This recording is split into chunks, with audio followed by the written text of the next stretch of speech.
Tebak Banten Kidul, katerjang lini jeung tsunami. Wangunan kasapuku cai laut, wargi lumpat kasienan.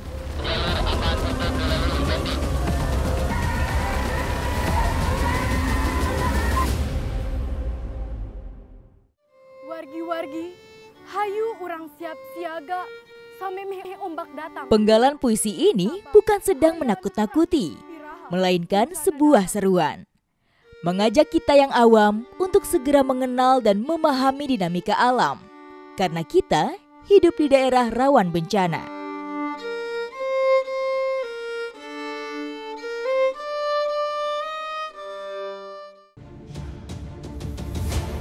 Saat ini saya berada di wilayah Lebak, Provinsi Banten. Berjarak kurang lebih 200 km dari lempeng samudra yang bergerak menghujam ke bawah lempeng benua. Sepanjang kontak kedua lempeng tersebut, gempa megatrust bisa terjadi kapan saja.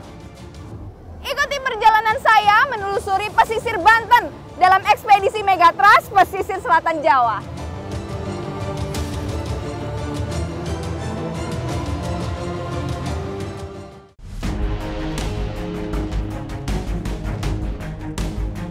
Provinsi Banten memiliki garis pantai yang menghadap langsung ke Samudra Hindia sepanjang lebih dari 138 km. Sebuah anugerah alam yang menjadi lumbung sekaligus sumber kehidupan. Dari laut, nelayan Banten mampu menangkap ribuan ton ikan dalam setahun. Namun, di balik anugerah alam ini, jauh di lepas pantai terpendam sebuah kekuatan alam yang sedang mengintai. Goa Langir adalah salah satu pantai cantik yang terletak di Kabupaten Lebak, Banten. Selain pasirnya yang putih, tebing yang menjulang menjadi identitas pantai Goa Langir. Semilir angin laut menjadi pengiring pembicaraan saya dengan seorang peneliti Badan Riset dan Inovasi Nasional atau BRIN yang selama ini melakukan penelitian megatrust di pesisir selatan Banten. Sekarang kita ada di mana, Teh? Kita ada di ujungnya sisi megatrust. Dalamnya itu 50 km di bawahnya kita. Di bawah kita ini? Di bawah kita ini sampai ke kira-kira 150 sampai 200 km. Nah, itu adalah si bidang pertemuan awalnya itu. Pertemuan awalnya di sana. Sepanjang pesisir selatan Jawa, megatrust membentang sepanjang 1000 km dari barat hingga ke timur. Letaknya di lautan, bukan di daratan. Karena megatrust merupakan pertemuan antara kerak samudra dengan kerak benua. Lempeng megatrust itu belum bergerak sampai sekarang? Ya, belum bergerak. Itu memang dia sedang posisinya nih terkunci. Iya, terkunci. Kalau kita kombinasikan dengan catatan sejarah, itu catatan sejarah kita 300 tahun terakhir ini belum ada gempa megatrust di selatan Jawa sini yang skalanya besar ya. Pangandaran udah bergerak nih tahun 2006, yang Pacitan udah bergerak juga tahun 94. Tapi yang dari Lebak Selatan ini sampai Selat Sunda itu belum bergerak. Bidang megatrust secara terus-menerus mengumpulkan energi. Pada masa tertentu akan terjadi pelepasan yang dapat memicu guncangan kuat yang disebut gempa bumi. Gempa bumi termasuk megatrust terjadi berulang. Penelitian terbaru menunjukkan saat ini kita sedang berada dalam akhir siklus tersebut. Kalau bergerak itu apa yang akan terjadi, Teh? Dia bisa menimbulkan gempa megatrust karena di bawah samudra. Jadi saat dia naik dia juga akan mengangkat air, kolom air yang ada di atasnya. Hingga saat ini belum ada yang bisa memprediksi kapan dan di mana gempa akan terjadi. Yang bisa kita lakukan adalah siap siaga.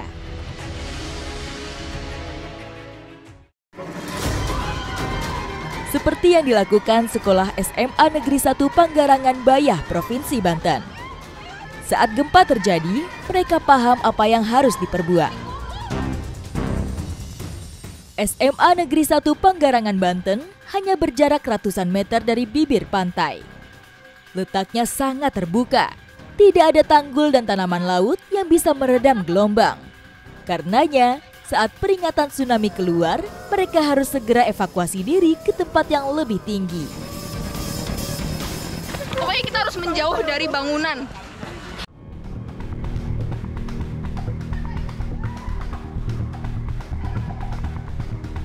Tidak hanya menyelamatkan diri sendiri, korban yang selamat dilatih untuk mencari tahu keberadaan dan kondisi teman-teman mereka. Ini kita di absen dulu, biar kita cari tahu nih siapa yang masih ketinggalan di dalam ruangan. Terletak di posisi yang rawan gempa, SMA Negeri 1 Panggarangan sudah mempersiapkan segala sesuatunya, termasuk kebutuhan darurat pasca guncangan.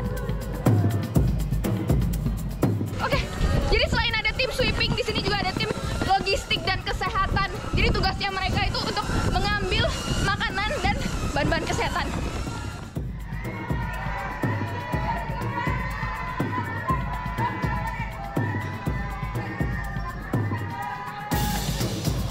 Saat semua sudah berkumpul di lapangan, korban luka akan dirawat sementara sambil menunggu kabar selanjutnya dari pihak yang berwenang. Nah, ini dia tugasnya tim kesehatan, langsung nyelamatin Bayu yang tadinya jatuh di dalam kelas. Sementara 2 orang yang ditunjuk sebagai pelari cepat berlari menuju titik evakuasi. Tugasnya adalah memastikan jalur menuju titik penyelamatan bebas dari longsoran tanah, serta pohon dan bangunan yang roboh akibat gempa. Sehingga proses evakuasi akan berjalan lancar. Sampai di tujuan, tim pelari cepat langsung menyampaikan laporan. Lapor, kami dari tim pelari cepat telah sampai di tempat evakuasi sementara dan jalur aman untuk dilalui. Ganti. Lalu, apakah ini hanya guncangan atau masih ada ancaman lain yang tidak kalah bahaya? Kecepatan tsunami itu kalau di laut lepas, dia kecepatannya secepat pesawat, itu bisa mencapai 800 km per jam.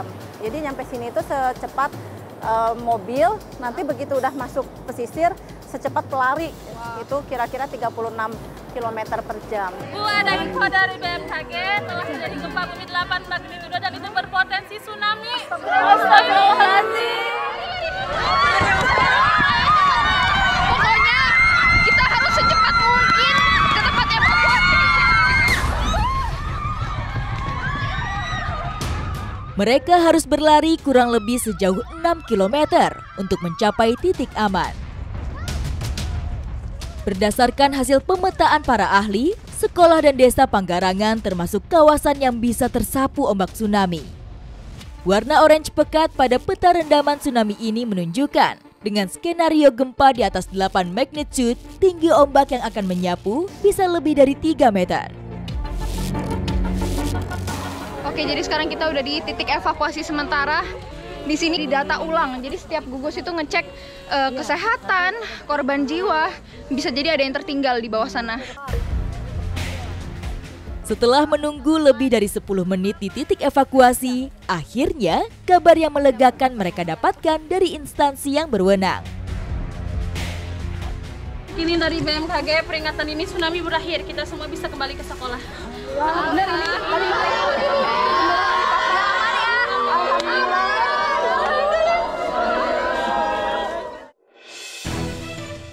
Apa yang dilakukan guru dan siswa ini adalah bukti mereka mengenali dan memahami potensi gempa yang ada di lingkungannya. Lalu, bagaimana dengan kita? Kembali lagi ke Pantai Goa Langir. Kali ini saya mencoba memahami apa yang harus dilakukan saat gempa dan tsunami melanda pantai dengan karakteristik tebing tinggi seperti ini. Oke, jadi sekarang kita akan mantau dari atas bentuk pantai ini, karena setiap pantai itu memiliki bentuk yang berbeda-beda. Pastinya dampaknya juga beda-beda ya Teh ya? Ya, dia daerahnya tebing kan, jadi kalau misalkan air datang itu dia pasti akan terpusat gitu di sini. Gempa bumi terjadi tanpa peringatan, bisa terjadi kapan saja dan di mana saja. Untuk objek wisata seperti ini, gempa bumi dan tsunami tidak menutup kemungkinan menimpa wisatawan yang masih asing dengan lokasi kejadian. Jadi lari ke atas bukit ini udah lebih dari 20 meter nih. Bukitnya udah lebih dari 30 meter bahkan. Jadi kita bisa lari. Bisa naik ke atas sana ya? Iya, tapi sayangnya jalur evakuasinya kan belum ada nih di sini. Jadi kita harus keliling jalur dulu ke evakuasinya sana. agak lumayan sulit. Ya. Nah, itu kita harus memastikan kalau kita lagi main ke pesisir bisa mencapai tempat aman dalam waktu 20 menit dari sejak gempanya. Apa yang disampaikan oleh ahli ini merupakan PR bersama. Objek wisata tidak hanya tentang pesona dan suasana. Pengunjung juga harus diedukasi tentang keselamatan dari bencana alam.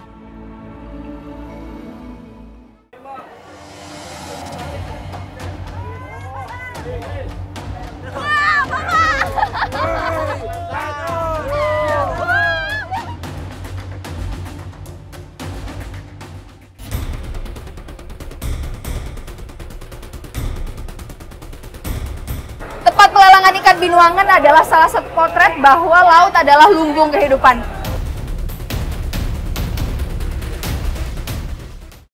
Caah laut, Selat Sunda. Sejak tahun 1851 hingga tahun 2019, wilayah pesisir selatan Banten tercatat sudah beberapa kali dilanda gempa dan tsunami. Rangkaian peristiwa tersebut kemudian terangkum dalam istilah lokal masyarakat Banten yang disebut caah laut atau banjir laut. Cai laut anu saat. Caah laut merupakan pengetahuan sekaligus isyarat yang sudah hidup pada masyarakat pesisir Banten sebelum mengenal istilah tsunami. Dalam beberapa generasi, warisan itu seperti menghilang, sehingga generasi sekarang semakin asing dengan istilah tersebut. Padahal, pemahaman tentang caah laut sangat penting karena ancaman alam tetap nyata.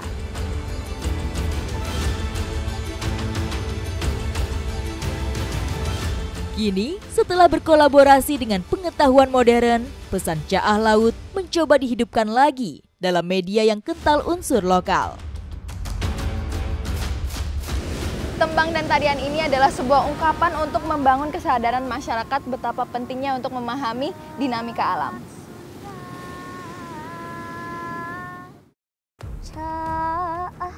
Bukan hanya peringatan, lirik tembang dan gerakan tarian caah laut juga memberitahu hal-hal yang harus dilakukan. Nah, kalau gerakan ini itu artinya ombak dan ini angin.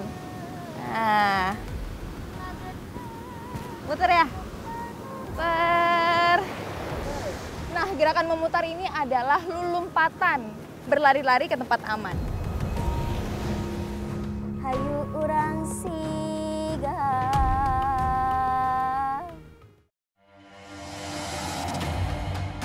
Sejak dahulu kala, Megathrust sudah bersama kita. Lalu, apakah kita harus memelihara rasa takut berlebihan? Jawabannya, tentu tidak.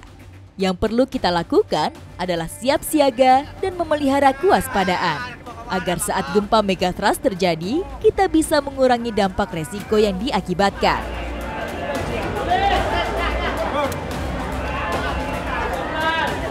Tempat pelelangan ikan Binuangen adalah salah satu potret bahwa laut adalah lumbung kehidupan. Berdamai dengan Megathrust itu artinya kita harus tetap memahami dan menyesuaikan sambil ngambil manfaat laut. Tempat pelelangan ikan atau TPI Binuangen adalah salah satu pelabuhan perikanan yang terletak di Desa Muara, Kabupaten Lebak, Provinsi Banten. Setiap hari, perkiraan hasil tangkapan laut yang masuk ke tempat ini mencapai kurang lebih 4 ton. Wah, ini ikan apa? Tuna. Suasana di tempat ini menjadi salah satu bukti jika laut memegang peranan penting dalam kehidupan manusia. Salah satu mata rantai ekonomi yang menjadi pondasi sosial masyarakat dimulai dari tempat ini.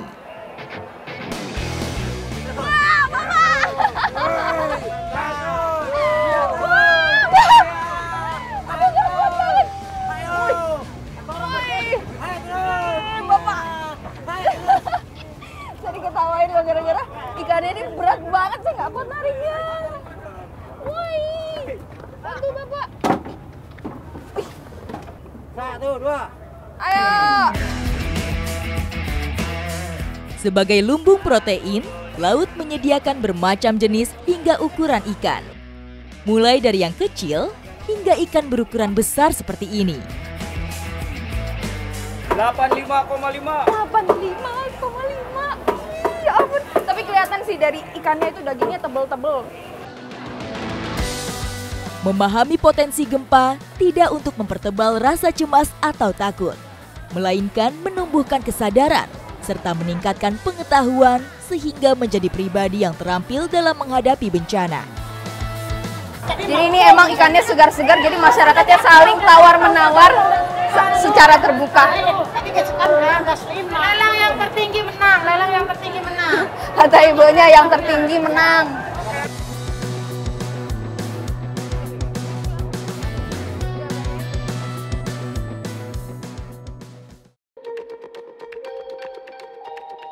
Indonesia setidaknya memiliki 13 segmen megathrust.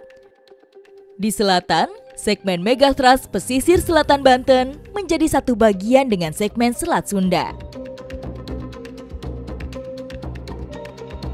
Perjalanan saya dalam ekspedisi megathrust sekarang bergeser ke Lampung bagian selatan. Tujuan saya selanjutnya adalah Pulau Sebesi, pulau yang menjadi saksi bagaimana dahsyatnya letusan Gunung Krakatau pada tahun 1883. Jika ditarik garis lurus, jarak dari Pelabuhan Cantik Kalianda ke Pulau Sebesi hanya sekitar 18 km. Ih, malu. Habis beli sepeda ya. Dengan menumpang perahu motor penumpang, waktu yang diperlukan untuk menyeberang kurang dari 1 jam. Sebagai satu-satunya pulau yang berpenghuni di sekitaran Gunung Krakatau, Pulau Sebesi berada di bawah ancaman gempa dahsyat karena dekat dengan zona pertemuan lempeng Eurasia dan Indo-Australia. Menjelang sore, akhirnya perahu bersandar di pelabuhan Pulau Sebesi. Jadi ini dia situasi di dermaga Pulau Sebesi. Ini udah menjadi urat nadi mereka karena keluar masuknya barang. Kalau yang sampai ini itu biasanya bahan-bahan pokok. Kalau yang nantinya akan dikirim itu hasil alamnya yang ada di sini. Bagi warga pulau, dermaga adalah beranda sekaligus ruang publik dengan beragam aktivitas. Semua ini berjalan lewat perantara samudra, sehingga nadi kehidupan tetap berdenyut.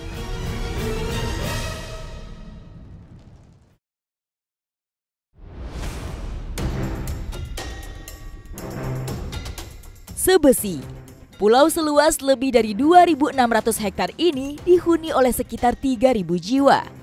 Secara administratif, Sebesi masuk wilayah Kecamatan Rajabasa, Kabupaten Lampung Selatan.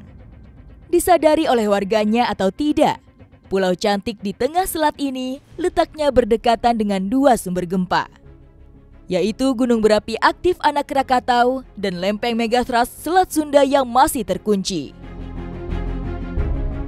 Mayoritas pekerjaan warga Sebesi adalah nelayan dan petani. Salah satu hasil kebun unggulan dari pulau ini adalah buah pisang. Sebagai pulau yang berpenghuni di sekitaran Gunung Krakatau, Pulau Sebesi menjadi penghasil berbagai hasil alam. Salah satunya buah pisang ini. Hampir setiap harinya puluhan ton buah pisang yang dikirim keluar pulau. Kebun pisang warga kebanyakan dibuka di wilayah dataran tinggi, sehingga mendapat cukup paparan sinar matahari untuk pertumbuhannya. Tidak heran, para petani pisang di Pulau Sebesi bisa memanen hasilnya 2 kali dalam seminggu. Nah, dari sini kita bisa melihat Gunung Krakatau. Yang ada awan putihnya itu Gunung Krakatau. Kalau yang kanan yang lebih kecil itu Anak Krakatau. Tahun 2018 silam, sebagian kampung di Pulau Sebesi luluh lantak oleh terjangan tsunami akibat material longsoran letusan Gunung Anak Krakatau. Namun, musibah tersebut tidak sedikit pun menyurutkan semangat warganya untuk kembali pulih. Terbukti, kini mereka kembali produktif dengan memanfaatkan hasil alam. Yang keras? Yang keras? Iya, betul. Ya. Lagi sebelah mananya? Lagi, di atasnya lagi dikit. Sini? Ya. Oke ya, lagi ya. Wih. Wih. Wih. Ini udah lagi sekali. Sekali lagi. Sekali lagi. Di sebelah mana? Ya, cepatnya itu tadi aja. Nah. Aduh, kita harus hati-hati motongnya, kalau enggak kita bisa ketimpa ini loh. Jadi cara motongnya itu jangan sampai putus supaya pohonnya ini jatuhnya pelan-pelan agar buahnya nggak hancur ya Pak? Hancur ya, agar buahnya nggak hancur kalau jatuhnya cepat. Pak. Rata-rata pisang yang ditanam adalah jenis pejantan. Selain bisa dikonsumsi langsung, pisang jenis ini juga bisa dimanfaatkan menjadi beraneka olahan turunan. Di sini mereka ada tugasnya masing-masing. Kalau Bang Hendri itu yang menebang, kalau Bang Wahyu di sini itu yang langsir atau mengangkat buah pisangnya ke tumpukan. Bang, saya bantu ya? Ya, nggak apa-apa. Nggak apa-apa? Berat ya? Wih, berat-berat ini. Sudah? Sudah. Gini caranya. Langsir adalah memindahkan pisang dari kebun ke titik penjemputan. Dengan menggunakan sepeda motor yang sudah dimodifikasi, pisang ditumpuk sedemikian rupa supaya bisa diangkut sebanyak mungkin. Jadi di sini perannya beda lagi. Kalau Bang Gunawan itu sebagai manol yang membawa dari tumpukan ke lapak.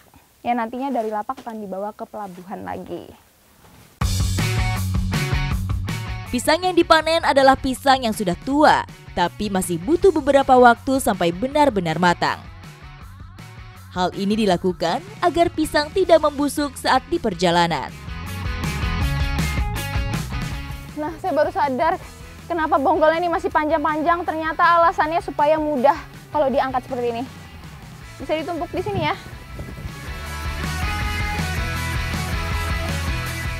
Dari kebun, bonggolnya sengaja dibiarkan panjang karena nantinya akan dipotong lagi oleh pemborong saat ditimbang.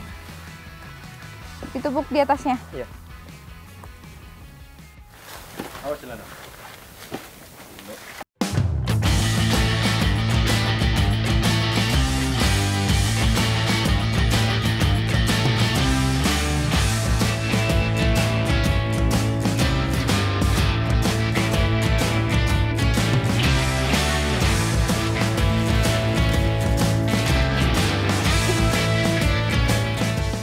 Akhirnya buah pisangnya sampai di titik ini. Jadi tempat ini namanya lapak. Jadi setelah dari lapak nanti dikirim ke pelabuhan. Sampai di titik penyimpanan sementara, tugas tukang langsir sudah selesai. Selanjutnya, pisang-pisang ini akan diangkut oleh mobil untuk dibawa ke pelabuhan. Bang, saya ikut ya. Naiknya lewat mana? Sini. Wah. Sini. Oke, aman. Bisa. Wah, tinggi banget. Saking banyaknya pisangnya ini. Pisang dari Pulau Sebesi rata-rata dikirim ke Bandar Lampung, Banten, hingga Jakarta. Nah, sekarang kita udah sampai ke lapak yang ketiga. Saya pikir ini udah full banget, tapi ternyata masih muat banyak lagi. Wah, ini nantinya akan kita bawa ke pelabuhan. Wah, oke.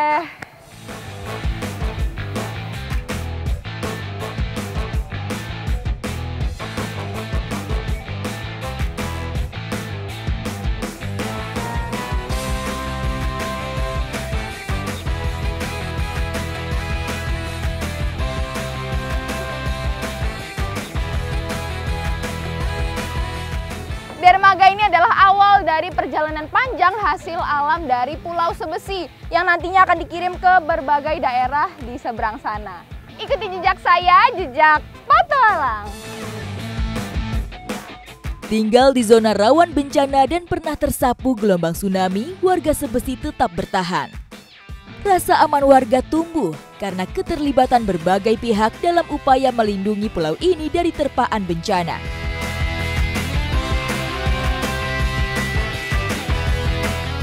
Sekarang saya bersama teman saya dari Unila, kita akan mengoptimalkan alat pendeteksi tsunami buatan anak negeri.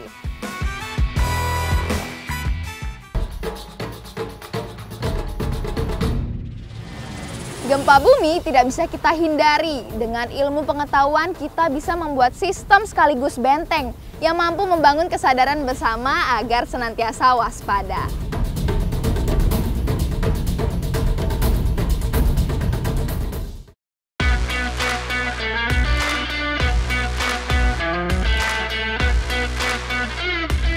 Salah satu upaya menanggulangi dampak bencana di Pulau Sebesi dilakukan oleh generasi muda dengan ilmu pengetahuannya.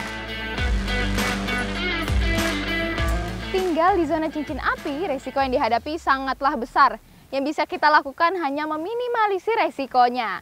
Sekarang saya bersama teman saya dari Unila, kita akan mengoptimalkan alat pendeteksi tsunami buatan anak negeri. Alat ini disebut Unila Tsunami Early Warning System atau disingkat UTEWS. Perangkat murah buatan anak negeri yang berfungsi untuk memberi peringatan dini terhadap tsunami. Tidak, saya penasaran sama alat yang di depan sana itu apa ya? Karena dia condong ke bawah. Nama sama cara kerjanya gimana? Itu sensor untuk mengukur ketinggian air laut.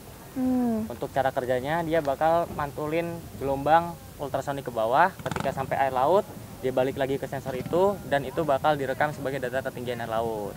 Nah, untuk si sensornya itu bakal ngerekam data ketinggian air lautnya setiap 1 detik sekali. 24 jam full? Ya, selama 24 jam selama alat ini masih hidup, dia bakal ngirim data terus. Wah, keren banget. Setiap fenomena alam yang mengindikasikan terjadinya bencana alam dan tsunami akan terbaca oleh alat ini, yang kemudian datanya akan disimulasikan. Nah, jadi sekarang ini kita mengukur manual ketinggian airnya yang ada di sini.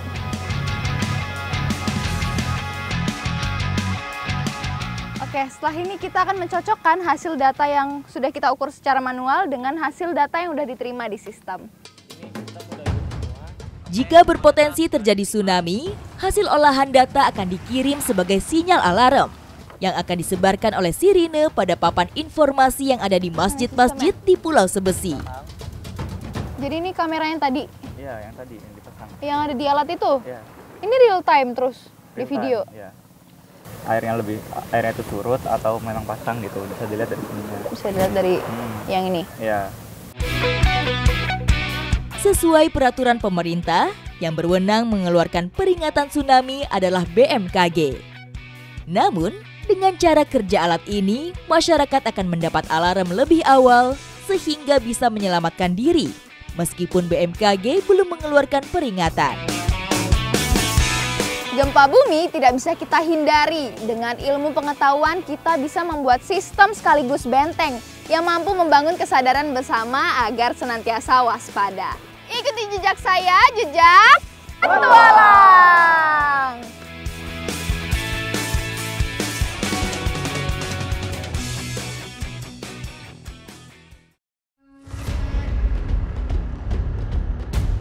Selama tahun 2023, BMKG mencatat telah terjadi 10.789 kali gempa bumi di wilayah Indonesia. Sementara sejak tahun 1674 hingga 2018 telah terjadi 99 kali tsunami. Karenanya, sudah saatnya kita membangun kesadaran dan kewaspadaan bersama. Karena di antara kita tidak ada yang tahu kapan dan di mana gempa akan terjadi.